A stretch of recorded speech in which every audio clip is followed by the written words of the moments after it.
Bonjour les amis. Alors, petite introduction. Comme d'habitude, je l'enregistre après le corps de la vidéo, donc il y aura probablement des redites, mais tout ça n'est pas grave. Alors, je tenais à faire cette petite intro pour vous remercier pour tout le soutien que vous m'avez apporté. C'était pas une bonne nouvelle que de savoir que Hervé Carès se mettait en stand-by. C'est son expression, c'est pour ça que je la réutilise.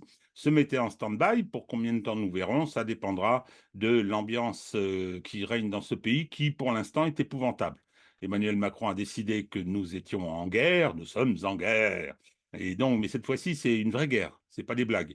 Et donc, je ne sais pas si nous sommes en guerre. Personnellement, je ne suis pas très pessimiste sur les suites de ces rodomontades, mais bon, c'est comme ça. Et malheureusement, le système de pouvoir et les systèmes médiatiques sont extrêmement répressifs et n'ont qu'un rêve, c'est de couper le sifflet à l'infosphère.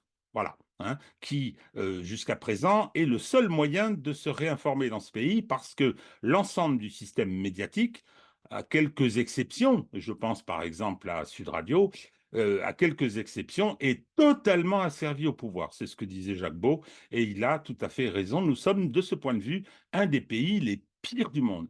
C'est-à-dire que l'effondrement de la classe intellectuelle et des journalistes est quand même une caractéristique de la France. Alors, voilà, je vous invite à poursuivre ce soutien, c'est très important.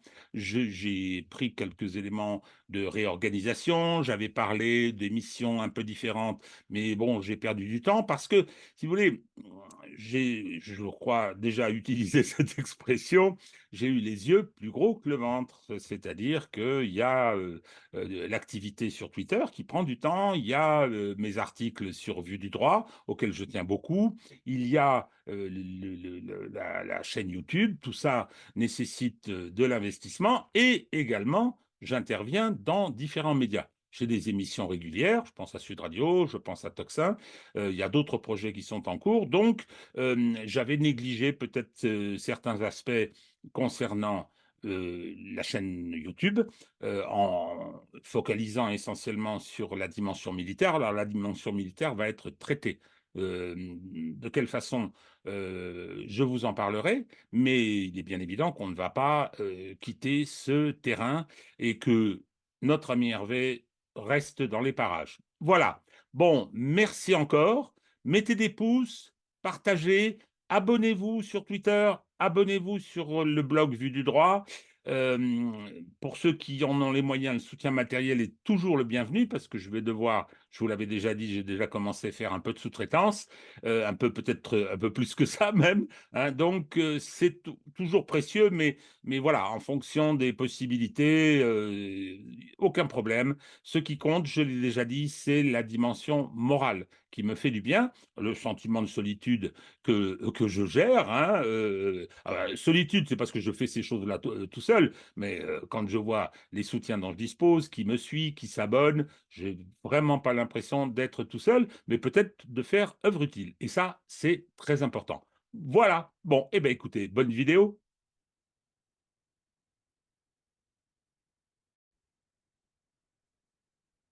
Bon, alors on va commencer par les rodomontades, les calembredaines du monsieur qui nous sert de président de la République, c'est-à-dire Emmanuel Macron. Alors, je vais peut-être commencer par une petite analyse politique de ce qui se passe. On s'est beaucoup posé la question de savoir pourquoi il avait lancé cette opération à la suite de cette fameuse conférence du 26 février 2023, à la suite de laquelle, contre toute attente, et sans en avoir parlé avec les partenaires, les 27, je crois, qui étaient les 27 pays qui étaient représentés à la conférence, sans en avoir parlé avec eux, sans les prévenir, comme il fait d'habitude, il a déclaré qu'il fallait penser à une intervention sur le terrain en Ukraine. Alors, il y a eu un tollé général, un éclat de rire au niveau mondial. Les Américains se sont immédiatement démarqués. Je pense à ce brave monsieur Kirby qui a dit non, non, attendez, Zelensky n'a pas demandé, donc non, non, nous, on n'ira pas. Bien, voilà, ça démarre comme ça. Et puis après, manifestement, pris un petit peu par ce qu'il avait enclenché, Dans le refus de reculer, ben, il a nourri cette démarche, il en a rajouté, il en a rajouté, il a trouvé quelques partenaires, les chihuahuas habituels des pays baltes, la Pologne, dont il faut rappeler quand même ce que disait notre ami Karl Marx dans une lettre qu'il avait adressée à Engels. Les Polonais, dans l'histoire, ont toujours fait courageusement des choses stupides. Bien, donc c'est tout au 19e siècle, ça n'a pas changé au 20e. Donc, il a continué, il en a rajouté. Et alors, ce qui avait été intéressant, c'est que dans un premier temps, lorsqu'il avait lancé sa première annonce, on avait eu du mal à trouver des gens pour la soutenir. Alors, on avait été chercher Monsieur Kouchner, le très corrompu French Doctor. On avait demandé à ce pauvre Serge Julie qui avait pondu un éditorial calamiteux dans Libération, dans lequel il racontait absolument n'importe quoi. Et voilà, on s'en était tenu là. Et puis après, le système s'est mis en route et tous les journalistes de cour, les intellectuels, les politiques serviles se sont précipités pour dire mais oui, c'est ce qu'il va falloir faire, nous sommes en guerre, nous courons des risques épouvantables et une fois qu'elle aura mangé l'Ukraine, eh bien la Russie va s'attaquer à l'Europe au point que Emmanuel Macron continua à mentir sur un certain nombre de choses. Emmanuel Macron a fini par dire la France est attaquée sur son sol. Rien que ça. Bon, pas remarqué. Alors après, on nous a dit mais non, attendez, ce sont des attaques, des cyberattaques, etc. Bon, enfin tout ça n'était pas très très sérieux et le monde continuait à regarder en fronçant les sourcils le chihuahua français s'agiter. Alors moi, je me suis posé effectivement la question de savoir pourquoi. On nous a dit c'est parce que c'est un moment de panique face à la prévisible défaite de l'Ukraine, c'est possible, mais c'est peut-être pas si déterminant lorsque on se penche un peu sur la psychologie de notre chef de l'État. J'aime pas trop psychologiser les actes des uns et des autres. J'essaie plutôt de les analyser au plan matériel, au plan de réalité politique. Et donc, je n'ai pas tellement souscrit à cette analyse. Il y avait une autre analyse qui était de dire, bon voilà, dans la mesure où les Américains vont se retirer de l'Ukraine, enfin vont se retirer, en tout cas vont l'abandonner, on le voit bien avec les difficultés du financement que les républicains continuent à refuser, la position de Donald Trump qui est possiblement le futur président des États-Unis, puisque le match retour aujourd'hui est acquis, le match retour de 2020. Donc, est-ce que ce retrait des États-Unis allait avoir pour conséquence qu'il fallait que ce soit l'Europe qui s'y colle? Et ça, je pense que c'est le cas. Et Emmanuel Macron, avec sa proverbiale modestie, s'est vu en chef de guerre, chef de l'Union européenne, qui allait venir au secours de l'Ukraine. Et puis, il y a une troisième hypothèse, c'est celle que je retiens. C'est celle que je retiens. Alors, je rappelle, j'ai fait un article assez long sur le blog. Je vous invite à vous y référer pour ceux qui veulent plus de détails. Mais je pense qu'il y a des raisons politiques à cela. Il y a des raisons politiques, de politique intérieure. Dans un premier temps, ce qui s'est passé le 26 février, c'était probablement pour essayer d'effacer la catastrophe du salon de l'agriculture, où il s'est couvert de ridicule, où on a vu à quel point il était politiquement affaibli, et donc il a essayé un petit peu de redorer son blason. Et par la suite, là, c'est le tempérament qui a pris le dessus, et on a eu de la surenchère, et on a eu tout d'un coup cette mauvaise habitude qu'il a, qui consiste à être en permanence en présentation, à être en permanence dans le simulacre et à être en permanence en train de faire du théâtre. Donc, succédant à Hitler et Napoléon, Emmanuel Macron a décidé de marcher sur Moscou. Je sors cette phrase-là parce que c'est toujours par référence à celle du maréchal Montgomery qui disait dans tout manuel militaire, sur la première page doit figurer une phrase ne jamais marcher sur Moscou. Alors moi, je paraphrase un peu avec le sketch de Chevalier Las Palais. marcher sur Moscou. Il y en a qui ont essayé, ils ont eu des problèmes. Bien, donc pourquoi est-ce que Emmanuel Macron a besoin d'une diversion politique? C'est parce qu'il est dans une situation politique délicate, justement. Euh, il ne peut pas se représenter en 2027. Il a un rapport de force interne qui est mauvais. On va vers des élections européennes qui risquent d'être catastrophiques. Si les sondages disent vrai, les écarts vont être très importants et la situation va devenir de plus en plus difficile. Depuis sa défaite aux législatives de 2022, parce que c'est une défaite, il a une chambre difficilement gouvernable. Je n'ai pas dit qu'elle était ingouvernable, mais il a une chambre difficilement gouvernable. Il n'a pas de majorité. Il a des oppositions morcelées, certes, mais ce sont des oppositions quand même. Et chaque initiative, chaque projet de loi, chaque projet de réforme est l'occasion de psychodrames permanents. Et on l'a vu, d'intervention ici, d'intervention là, d'appel au secours du Conseil constitutionnel, etc. Alors, cette situation est très difficile. Alors, la diversion, il connaît.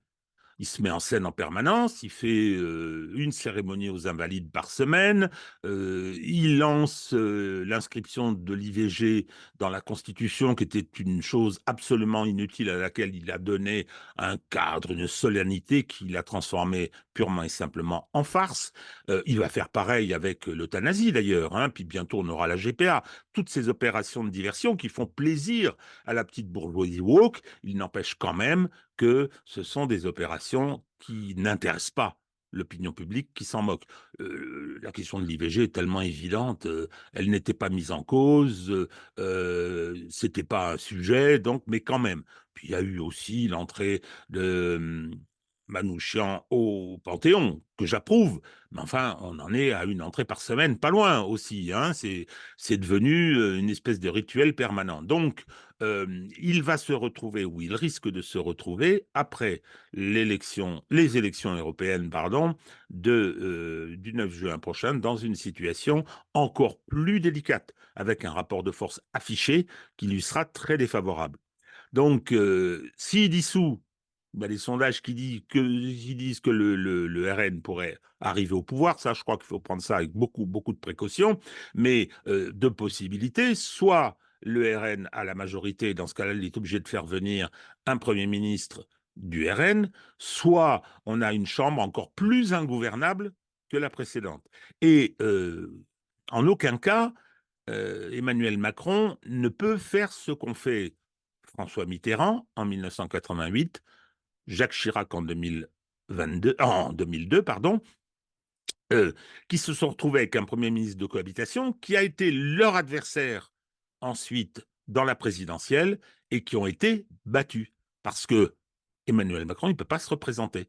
Donc, à partir de 2024, il va être le loser, sans beaucoup de pouvoir, dont les amis vont se détacher parce que tout le monde va prendre date, va se mettre en ordre de bataille pour 2027, et il sera un petit peu le perdant, celui qui va s'en aller, celui qui aura eu un deuxième mandat un peu pourri, et effectivement, cela le met dans une situation difficile politiquement, mais difficile personnellement. Lui qui adore se mettre en avant, qui est obsédé par son nombril, qui est d'un narcissisme, chacun peut le constater, un peu effrayant, eh bien, il risque de passer les 2 années et demie qui lui restent dans des conditions difficiles. Alors, se transformer en chef de guerre avec son inexpérience politique et ses capacités que j'ai toujours eu tendance à considérer comme faibles, eh bien, malgré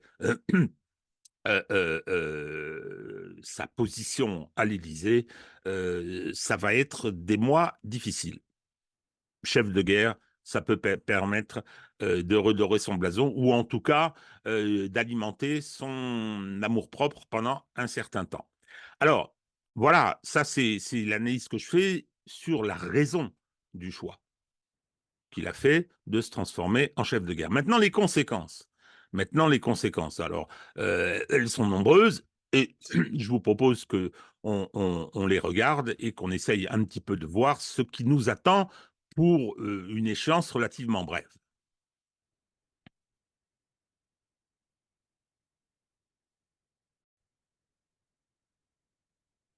Alors d'abord, je vous propose de regarder un petit peu notre kéké national se mettre en scène. C'est assez terrible. Je dis terrible parce que c'est un peu humiliant pour les Français que nous sommes. Il y a bien évidemment la photo du boxeur, cette espèce d'exhibitionnisme bizarre. Alors là, je ne vous cache pas que quiconque va se balader un peu sur la presse internationale grâce à Internet, il est édifié de voir ce que l'on pense de l'oiseau.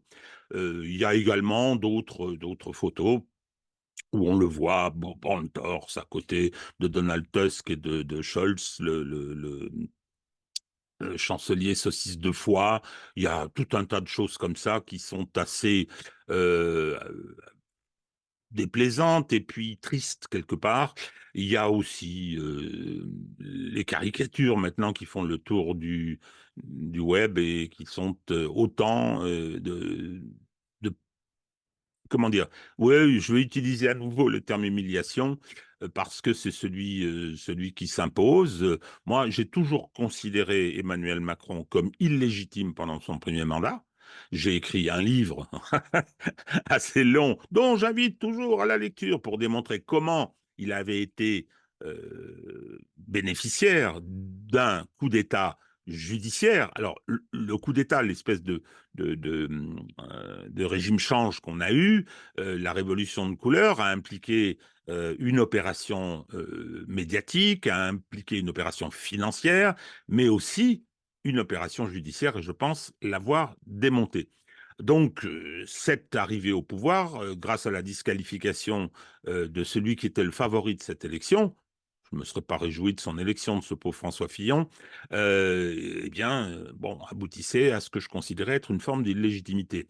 En revanche, en 2022, 58% des Français l'ont réélu. Donc c'est la raison pour laquelle, quand on plaint, quand on gémit, ah pauvre France, etc., faudrait un petit peu se regarder dans la glace. Hein. D'accord. Moi, j'ai pas trop de complexe de ce point de vue, mais j'en souffre un peu. Mais il est notre président aujourd'hui. Il est notre président. Il a été reconfirmé. Rappelez-vous ce qui s'est passé avec George Bush. George Bush, il est désigné par la Cour suprême en 2000 après une fraude massive de la procédure électorale dans l'État, la Floride, dirigée par son frère. Et donc, face à la catastrophe, la Cour suprême a dit ce sera George Bush au détriment d'Al Gore. En revanche, en 2004, il est réélu. Bon, donc sa légitimité pour le deuxième mandat était tout à fait incontestable. Enfin, tant qu'on considère que le fonctionnement de ces démocraties représentatives est régulier et démocratique. Il y a beaucoup à dire, mais on ne va pas entamer ce débat aujourd'hui. En revanche, donc, ce président, bah, il continue à se ridiculiser jusqu'au moment où peut-être enfin ce pays ne le supportera plus. Alors, je ne sais pas les formes que ça peut prendre. Moi, je ne désigne aucun chemin, je ne souhaite aucune voie particulière. Je regarde ça en fonction de ce qui se passe dans mon pays.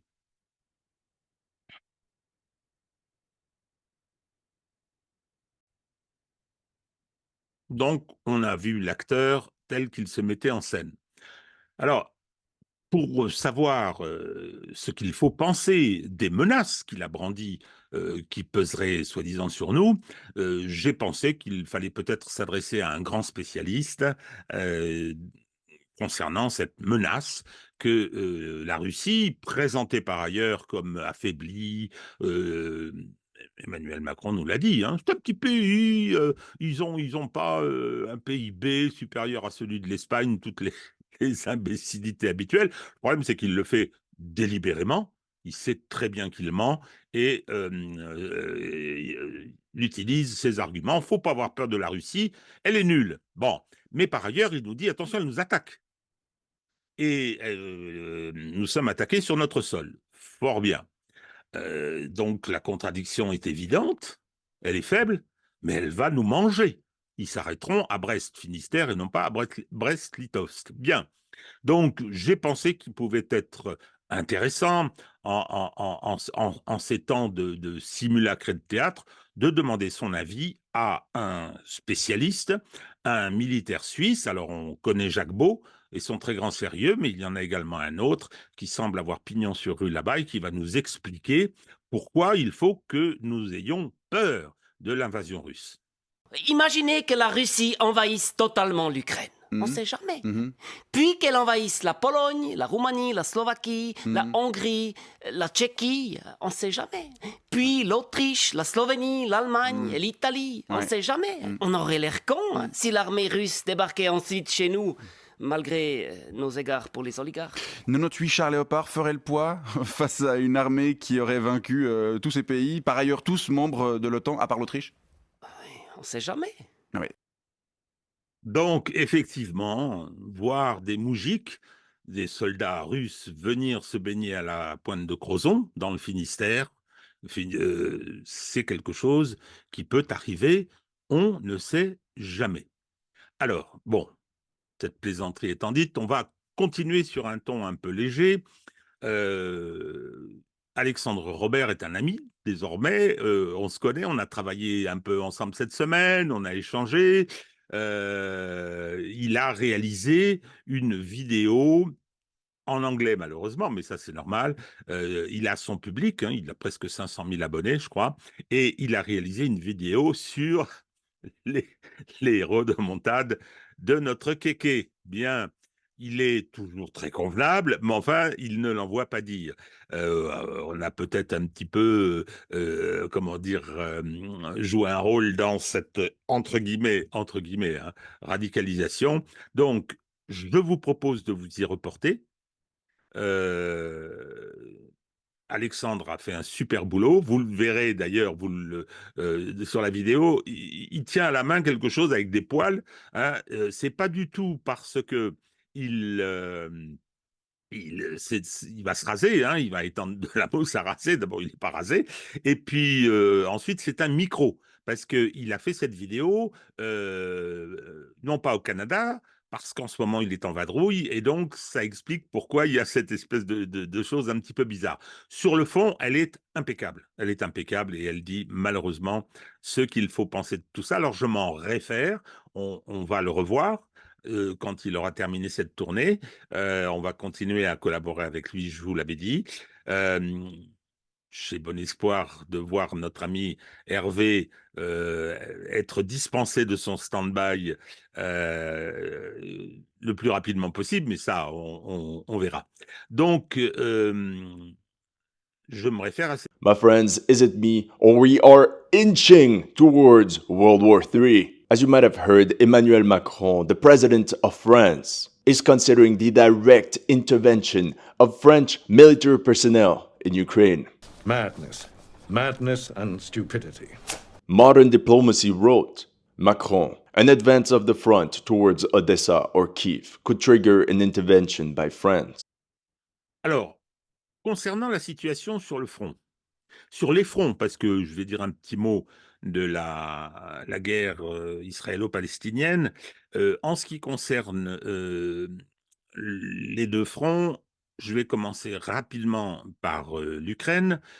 Comme vous l'imaginez, j'ai toujours des conversations assez importantes avec Hervé. Alors, il a toujours cette analyse qui consiste à dire qu'il pense que nous allons, maintenant que les élections russes sont passées, maintenant que la situation sur le terrain est celle qu'on imagine, c'est-à-dire un très lourd affaiblissement de l'armée ukrainienne, il voit une offensive russe majeure. Pour lui, la guerre devrait trouver son épilogue. Alors après, négociations, etc., mais son épilogue de guerre chaude sur le terrain en 2024. Printemps, été, automne. Hein, pour lui, c'est comme ça que les choses vont se produire. Pour ce qui me concerne, je n'ai pas ces compétences d'abord. Je suis un petit peu plus circonspect dans la mesure où je pense que les Russes étant, d'après moi, en guerre contre l'OTAN. L'attrition de l'Ukraine, elle est acquise. L'attrition de l'OTAN, il y a peut-être encore un petit peu à voir. Bon, il y a aussi pour eux la nécessité bien évidemment, et ça nourrit le scénario d'Hervé, il y a nécessité pour eux d'agir rapidement avec l'élection présidentielle américaine. Mais voilà, je suis pas sûr. Et puis c'est pas facile de mener la guerre maintenant avec l'hypersurveillance du front. C'est-à-dire que toute offensive serait quelque chose de difficile, avec des pertes, avec effectivement une population russe qui est rassemblée. Et l'attentat qui s'est déroulé le 22 mars. Le 22 mars à Moscou va contribuer à renforcer cette unité et à nourrir cette idée de la nécessité de mener cette guerre existentielle avec les sacrifices que cela impose. Évidemment, les rodomontades d'Emmanuel Macron contribuent également à nourrir ce sentiment. Lorsque les historiens examineront ce qui s'est passé, vraiment, je crois que la responsabilité des pays occidentaux dans le déferlement imbécile d'une propagande mensongère qui est strictement répercutée en Russie aura joué un rôle dans la prise de conscience par les Russes, à tort ou à raison, qu'ils étaient confrontés à une guerre existentielle et qu'il fallait l'affronter. Bon, quand je dis à tort ou à raison, je comprends très bien qu'on puisse dire que c'est pas le cas. Moi, je pense que ça l'est. Il y a suffisamment, et on en a parlé depuis 2 ans, il y a suffisamment d'éléments qui le démontrent. Donc, offensive cette année, ou peut-être effondrement de l'armée ukrainienne qui obligerait à l'ouverture de négociations. Mais si négociations il y a, ce sera bien évidemment aux conditions de la Russie. Enfin, nous verrons. Sur le front aujourd'hui, il y a tout un tas d'affrontements qui ont lieu, mais à bas bruit, si ce n'est qu'on voit les Russes se préparer. En particulier à quelque chose d'assez effrayant sur ce qui attend le front ukrainien, c'est la mise en ligne des fameuses bombes FAB. On avait des bombes, vous savez, ce sont les bombes planantes guidées. Bien, on avait celle de 500 kilos, on était passé à 1000, 1500, et là, on voit arriver celle de 3000, 3 tonnes, 3000 kilos, avec probablement 2 tonnes et demie d'explosifs à l'intérieur de ces bombes. C'est absolument terrifiant. Terrifiant quand ça tombe sur les lignes de défense qui auront été en plus un peu bricolées par les Ukrainiens après que Bakhmut et Advitka soient tombés. Ce qu'ils mettent en place maintenant n'a rien à voir avec ce qu'avait été la ligne Surovikin ou ceux dont ils disposaient, qu'ils avaient construit pendant les 8 ans de la guerre civile dans le Donbass. Donc, voilà.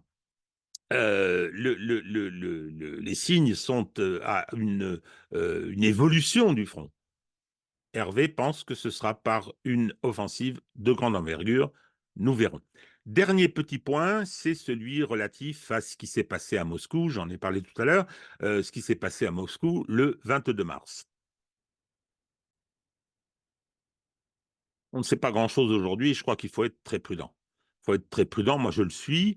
La première observation que je vais faire, c'est le niveau de nos médias, quoi. Le premier soir, on a eu un étalage d'une attitude détestable où, on voyait les mines réjouies, hein, de tous nos prostituées de plateau.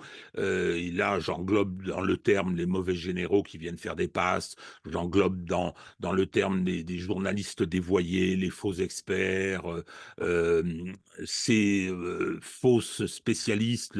Je cite la femme crapaud. L'expression n'est pas de moi.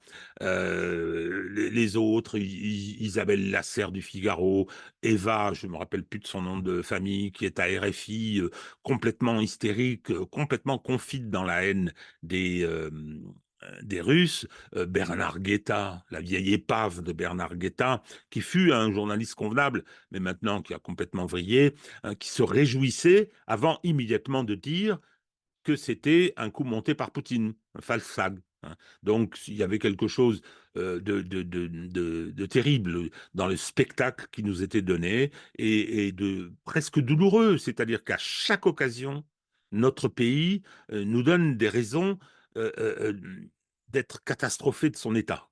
Voilà. Bon.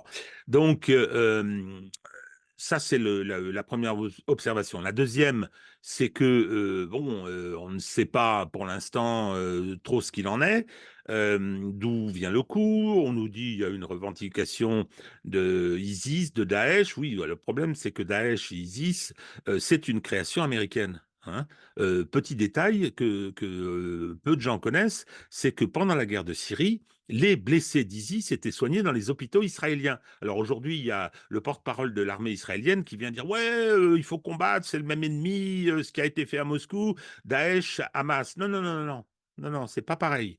C'est pas pareil. Daesh sont vos amis, Monsieur Rassovitch, hein, d'accord? Bon, donc faut arrêter d'être à ce point dans la propagande et le mensonge. Alors, euh, euh, on ne sait pas d'où vient le communiqué, d'où il est sorti. Bon, il y a d'autres choses. Ce sont les avertissements américains. Il y a la thèse selon laquelle cet attentat aurait dû avoir lieu avant l'élection présidentielle euh, de Vladimir Poutine. À l'occasion d'un concert de chaman, je crois. C'est le chanteur, le jeune qui chante «Je suis russe», qui est un peu chanteur patriotique, pas sans talent d'ailleurs, hein, parce que bon, il a du volume. Toujours est-il que on ne sait pas trop. Et il y a eu donc cet attentat. On en saura probablement au fur et à mesure un peu plus. Moi, j'étais un peu étonné de voir que les Russes avaient procédé rapidement aux arrestations, je n'en tire aucune conclusion, et que elles avaient été filmées. Il y a donc manifestement une volonté de transparence à objectif politique, hein, je rêve pas, à objectif euh, euh, directement lié à ce qui se passe dans le conflit mondial. Alors, j'ajoute aussi que j'ai écouté l'intervention de Vladimir Poutine. Bon, il y avait les phrases habituelles qu'on entend dans ce genre de discours, mais il n'a pas cité ISIS. Et il a dit que les terroristes avaient été arrêtés alors qu'ils se rendaient en Ukraine, où il y avait une porte d'entrée qui leur avait été préparée. Je ne sais pas du tout ce que ça implique, mais on dirait qu'il y a la volonté d'impliquer les Ukrainiens dans ce qui s'est passé, ce qui n'est pas une bonne nouvelle pour l'Ukraine. Alors, surtout qu'en plus, ils ont un de leurs dirigeants les pires, un gars qui s'appelle Danilov, qui a dit ah, mais vous aurez d'autres surprises de ce genre-là et on s'en réjouira. Lui, je pense que son espérance de vie vient de se limiter, mais brutalement. Donc, voilà, tout ça, c'est ce qui se passe autour du conflit, finalement. Dire qu'il n'est pas lié, que ce qui s'est produit à Moscou le 22 mars n'est pas lié au conflit mondial, je crois que c'est une erreur. Je crois que c'est une erreur, c'est un ensemble, et par conséquent, cet événement aura des conséquences importantes. Je voyais qu'il y avait un journal turc qui disait le 11 septembre des Russes, ça en prend un peu la tournure, comme le Bataclan avait été chez nous un événement extraordinaire. Je note aussi que, après, semble-t-il, quelques hésitations, Emmanuel Macron a quand même pris un communiqué sur Twitter pour faire part de sa solidarité avec la population de Moscou. Il l'a fait une douzaine d'heures après tous les autres. Je parle des Européens, hein, je parle de l'Union européenne. Je ne sais pas si Ursula von der Leyen l'a fait. Voilà, voilà donc quelques petites remarques sur la situation qui est importante. Ah oui, j'ai oublié, je voulais vous parler un peu aussi du Moyen-Orient. Je pense que la situation d'Israël continue de se dégrader. Quand je dis ça, je pense à la situation géostratégique, politique, internationale, la catastrophe euh, qu'on fait subir à cette malheureuse population palestinienne est aussi une catastrophe politique et communicationnelle pour Israël. Ce qui se passe là, ce que Israël a fait, dans tous ses aspects, y compris avec le spectacle des crimes de guerre, dans cette société où tout est filmé, l'armée la plus morale du monde se déshonore tous les jours, mais tous les jours. Et ça ne sera pas pardonné. Quand je dis ça, c'est pas une appréciation morale, même si j'en ai une, mais c'est simplement de dire que ça ne pourra pas être considéré comme normal et pardonné à Israël. Donc aujourd'hui, les doubles standards, c'est fini. Aujourd'hui, les discours sur nos valeurs, etc., c'est terminé. C'est terminé, je pense. Dominique de Villepin a raison lorsqu'il dit « nous allons payer ça très cher pendant des années ».